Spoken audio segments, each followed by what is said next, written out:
Hey Wildcats, Mr. J here, and this is our reading video for 10/27 Thursday. Looks like I got up on the board right now is the homework for tomorrow. Remember, we got our review of Chapter 4, pages 215 to 217, and there are the problems. Comp Day 2 is due tomorrow. Also, your idiom picks are due tomorrow. And for social studies, you have the 5 problems on the worksheet. All right, let's go to our comprehension questions. Week or day 2, sorry. Write a complete sentence, and we are going to restate our question in the answer. So, here we go. Number 1, what is the least likely reason the author might have had for writing this selection?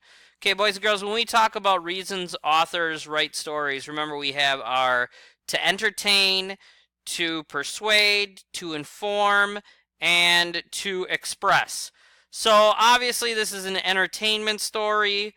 It also does some informing about how smart crows are and things that crows can learn, and it also expresses opinions in it. So the least likely reason is the least likely reason the author wrote this story was to persuade. She wasn't persuading the audience to do anything. Okay, it was just a fun story to read.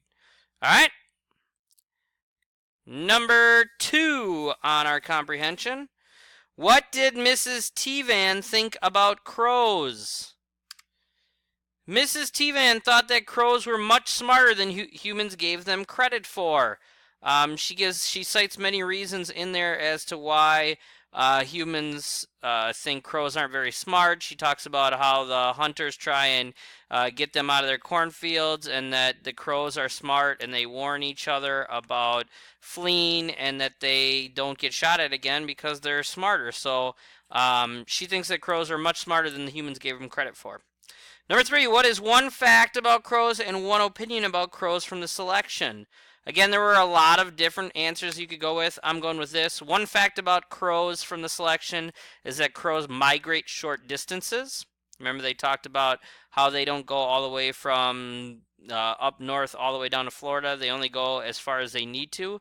And one opinion about crows from this selection is that crows were mysterious and scary.